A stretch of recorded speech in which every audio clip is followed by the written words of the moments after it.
निहायत घटिया हरकत है टोल प्लाजा कर्मचारियों की। इनके खिलाफ सख्त से सख्त कार्रवाई होनी चाहिए। और ये टोल बैरियर लगाए जाते हैं उनका डिस्टेंस 60 किलोमीटर से ज़्यादा होना चाहिए।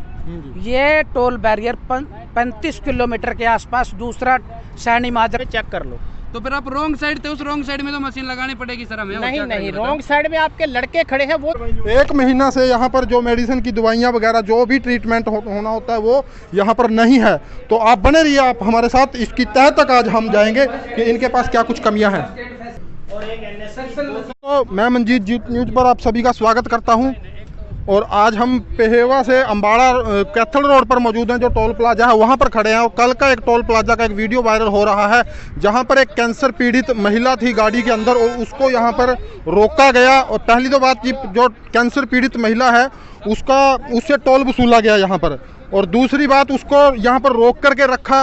और जो कुलवंत सिंह जी हैं जिन्होंने वीडियो बनाया और गाड़ी को लेकर के आए थे वो हमारे साथ मौजूद हैं। तो थोड़ा पहले उनसे पूरा सर मामला ऐसे हुआ कि कल मैं अपनी वाइफ को लेके, जो कैंसर पेशेंट है, कल कैथल गया था मेडिसिन लेने के लिए उनकी, क्योंकि गले में प्रॉब्लम है, गले में उनके कैंसर है। कैंसर की वजह से गले में पाइप है और एक नाक में पाइप है, फूड पाइप जो है, तो वो फूड के लिए वो है। और डॉक्टरों की हिदायत है भी आप ज़्यादा से ज़्यादा इनको घर या किसी नज़दीकी हॉस्पिटल में 2 या 1-1.5 घंटे 2 घंटे के अंदर अंदर वहाँ ले जाइए, सफाई कीजिए ताकि सांस ना रुके किसी वजह से। तो कल मैं मेडिसिन लेके वापस आ रहा था कैथल से, जाती टाइम टोल कटा मेरा, आती टाइम भी मैं यहाँ आया जब, तो ये 3 लाइनें थी जो इनकी, ये फुल यहाँ ट्रैफिक था, भरा हुआ था। इनका कोई फास्ट वे टैग था जो सिस्टम, वो बंद था मेरे हिसाब से, वो चल नहीं रहा था। तो मैं परली लाइन में गया तो वहाँ से लड़के ने मेरे को बोला भी वो बंद है क्योंकि वो एम्बुलेंस की लाइन है। एम्बुलेंस की लाइन में इन्होंने ड्रम लगा के बंद कर रखी है दोनों साइड, एम्बुलेंस की लाइनें हैं जो वो बंद कर रखी हैं। वहाँ से वो निकलने नहीं देते किसी को भी, सिर्फ कैश लाइनों से ही निकलते हैं जहाँ फास्ट टैग वालों से। तो लड़के ने यहाँ बोला भी आप इधर आ जाइए, मैं इधर आ गया। इन्होंने देखा नहीं कि अंदर पेशेंट है इसके अंदर? इन्होंने देखा, मैंने इनको रिक्वेस्ट की इनको भी अंदर पेशेंट है और पेशेंट को मैं ज़्यादा देर तक आपके यहाँ सुविधा नहीं, मैं यहाँ रख नहीं सकता पेशेंट को। लेकिन इन्होंने इतनी बात कही भी कि चलो कोई बात नहीं हम देखते हैं। इन्होंने अमाउंट जो था वो अपनी मशीन लगाई, अमाउंट काट लिया। लेकिन अमाउंट काटने के बाद लड़के ने लास्ट में जाके बैरिकेड लगा दिया वहाँ, बोलता है ये तो दूसरी VIP लाइन है, आप पीछे जाओ। मैं कहा पीछे 20 गाड़ियाँ खड़ी हैं। तो वहाँ के लड़के ने बोला यहाँ आओ, यहाँ तो इस मशीन पर मेरे को अमाउंट क्यों काटा आपने, यहाँ फास्टैग मत लगाओ, यहाँ मशीन लगा के पैसे मत काटो, मुझे उसी लाइन में पहले भेज देते तो मुझे इशारा करने की जरूरत नहीं थी। अब बैक जाके मैं दूसरी साइड से आऊँगा, फिर बोलोगे यहाँ पर्ची कटवाओ। तो एक पेशेंट है अंदर और मैं ज़्यादा देर यहाँ रुक नहीं सकता। तो उसके बाद उसने काफ़ी देर तक तू मैं चलती रही। वो कहता मैं जाने नहीं दूंगा। मैंने कहा इसमें पेशेंट है, मुझे जाने दो, बस यही बात हुई है। और वो लड़का इतनी बदतमीजी से मतलब गाली गलौज पे भी उतरा, अभी हम देख लेंगे। बाकी टोल कर्मियों को भी बुलाया गया, वो भी आए, मतलब 5-7 मिनट तक तो वो यही बहस चलती रही। उसके बाद पब्लिक तो ठीक है जी, देखो पहले तो एक कैंसर पीड़ित है, उससे टोल जो वसूली नहीं हो सकती।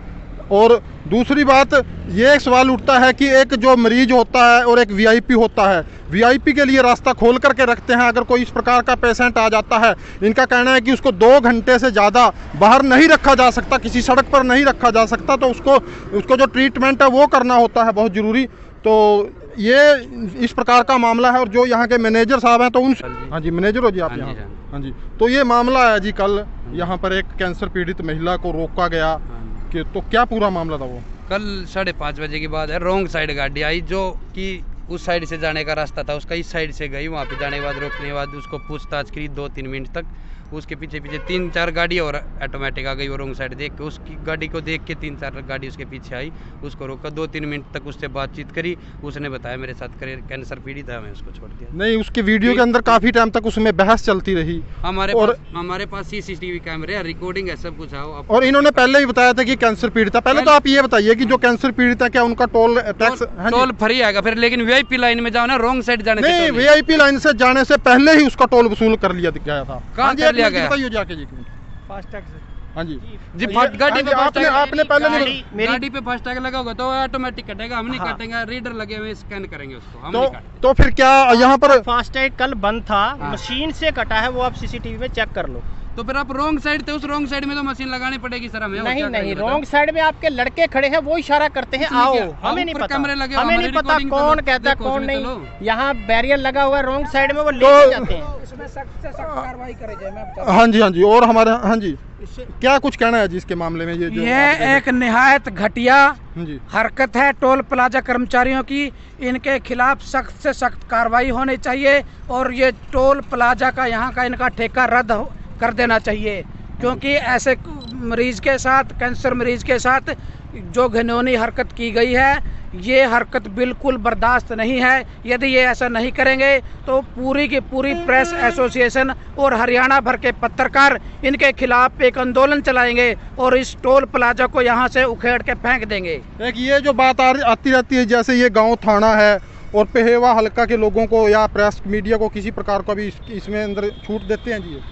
ये एक गुंडागर्दी का टैक्स है। मैं हरियाणा सरकार से और केंद्र सरकार के मंत्री नितिन गडकरी जी से यह आग्रह करना चाहता हूं कि जब 15 किलोमीटर या 16 किलोमीटर में कोई कस्बा, कोई गांव पड़ता है, उसको तो वैसे ही छूट दे देनी चाहिए। और पत्रकारों को तो एक दिन में 20-20 बार यहाँ क्रॉस करना पड़ता है, उनको हर बार रोका जाता है, उनसे हर बार टोल टैक्स वसूला जाता है। ये बहुत ही गलत हरकत है।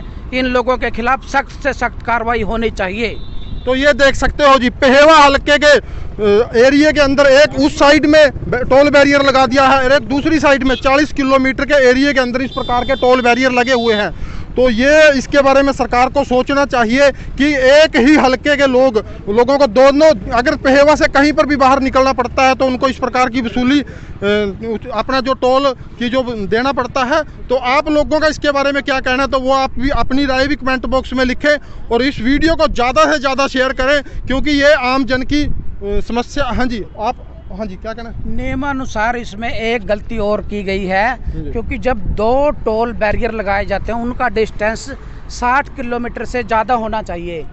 ये टोल बैरियर 35 किलोमीटर के आसपास दूसरा सैनी माजरा में टोल बैरियर पड़ता है। इसलिए यदि पेहेवा का कोई भी नागरिक कैथल जाना पड़ता है उसको फिर टैक्स देना पड़ेगा, और यदि उसको अम्बाड़ा जाना पड़ता है तो फिर टोल टैक्स वसूला जाता है उससे, जो बिल्कुल नियमानुसार गलत है और कानून के खिलाफ है। तो सरकार को संज्ञान लेना चाहिए और ऐसे टोल प्लाजाओं को उठा के दूर दराज भेजना चाहिए जहां नई सड़क बननी है, और जो यहाँ के लोकल नागरिक हैं उनको सुविधा देनी चाहिए, उनको फ्री पास अलॉटमेंट करनी चाहिए। तो ये आप देख सकते हो जी, इस प्रकार की जो क्रेन वगैरह, एम्बुलेंस है, क्या कुछ सुविधाएं हैं उसके बारे में भी पत्रकार बारीकी से जानकारी ले रहे हैं। तो देख रहे हैं दवाई नहीं देते सर, हम रोड पे जो एक्सीडेंट हो जाते हैं ना उसके लिए तो कोई तो दवाई देते हो उनको?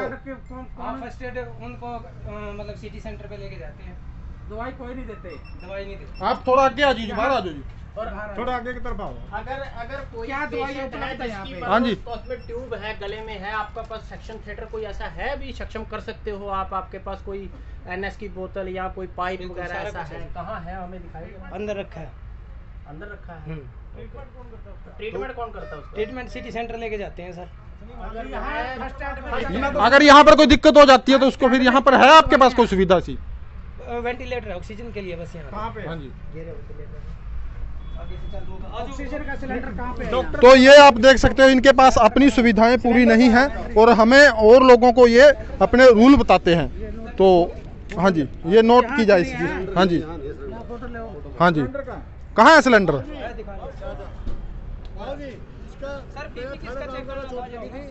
हाँ जी। माँ जी एम्बुलेंस दो, बोले एम्बुलेंस खराब हो रही है भाई। अच्छा जी। तो एम्बुलेंस नहीं मिली थी। ये लड़का है जी, ये देखो जी, इसने मेरी मदद करी है जी। इस लड़के ने मेरी मदद करी। वो टेम्पू होता है छोटे बड़ा थी जी, तो उसमें लेके मेरे पीछे, मतलब मेरे पिताजी पीछे पड़े। रात की 2-2:30 बजे की बात है जी। उसमें लेके मैं पेवा सरकारी अस्पताल में लेके गया जी। एम्बुलेंस थी यहाँ पर? एम्बुलेंस तो थी हो नहीं जी। चलो, मौके पर ही इनके जो दावे ये बोल रहे हैं, दावे कर रहे हैं, उनकी पोल मौके पर ही खुल रही है और अंदर का जो ऑफिस है तो वहाँ पर भी अंदर बारीकी से जानकारी लेते हैं और क्या कुछ है इनकी जो पोल पट्टी वो आपके सामने रखते हैं। तो बने रहिए आप हमारे साथ। 1 मिनट जी, इसको बंद कर लीजिए।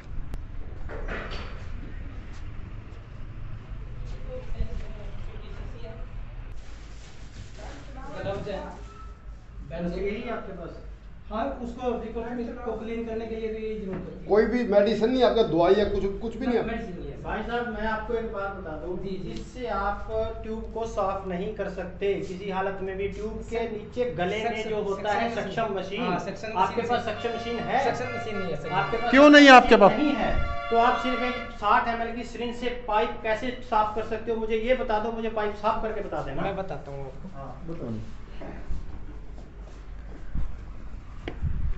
मैंने लिख के दे दिया था, कुछ तो आ गया, कुछ नहीं आया तो उसके लिए तो मैं क्या कर सकता नहीं सर कल, हाँ ठीक है, जो आपने सामान और लेके जो दिया आपसे- था वो नहीं आया। हाँ जी। हाँ तो जी। कल जो यहाँ एक कैंसर पेशेंट को रोका गया गले में ट्यूब की, अगर उसको कोई प्रॉब्लम आ जाए आपके पास क्या सुविधा है यहाँ? अगर उसका सांस रुक जाता या आप उसको किसी तरह का भी, तो आप कैसे सफाई कर सकते थे? सर पाइप है आपके पास? सक्शन पाइप नहीं है सर। सक्शन पाइप नहीं है, नहीं। अकेली सिरिंज से ही 16 mm से कोई आप भी सफाई आपके पास करने की कोशिश मेडिसिन करते हो? नहीं है आपके मेडिसिन पास? नहीं है सर। बिना हम- मेडिसिन हम कहने का मतलब ये नाम का मेडिकल है, फर्स्ट एड किट है, एक छोटी पट्टी और कुछ नहीं है। मेडिकल फैसिलिटीज फर्स्ट एड है सर, वेंटिलेटर फर्स्ट एड भी नहीं है आपके पास तो है सर, पट्टियाँ हैं यहाँ। कहाँ है? आपने तो सिर्फ नहीं, वो उनसे पूछते हैं कि इन्होंने सामान लिख के दिया था और वो नहीं लेकर के आए, तो हाँ जी, और ये नहीं है वो यहाँ पर खुल कर के सामने आ गई है। और ये जो मेडिसिन के अंदर बैठा है तो ये बोल रहा है कि हमने जो सामान लिख के दिया था वो ये नहीं लेकर के आए। अब सवाल ये उठता है कि कितने दिन इसको टोल टैक्स को बने को यहाँ पर हो गए हैं और अभी तक यहाँ पर कोई सुविधा नहीं आई है। तो जो लोग यहाँ पर इतने दिनों से टोल यहाँ पर दे करके निकल रहे हैं, क्या उनके साथ एक बहुत बड़ा धोखा हुआ है? तो ये सारी, हाँ जी हैं जी, जो मेडिसिन जो इन्होंने लिख के दी है दवाई, जो सामान, तो वो आपने अभी तक उपलब्ध नहीं कराया और 1 महीना पहले इन्होंने लिख करके दे दिया था। किस चीज़ में? एम्बुलेंस में? हाँ जी। एम्बुलेंस हमारे अंडर में नहीं आती है, इनके रोड कलेक्शन वाला के अंडर में आती है सर, उनसे बात करो एम्बुलेंस के लिए।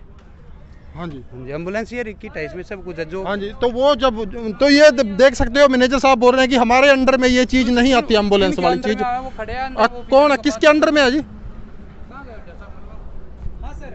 ये तो बोल रहे हैं कि हमने लिख के दिया था, वो सामान नहीं आया। फिर वो NHI देगी ना, हमें आप हम कहाँ से देंगे उनको? अच्छा जी, तो ये आप देख सकते हो किस प्रकार से बात को टाला जा रहा है और पता नहीं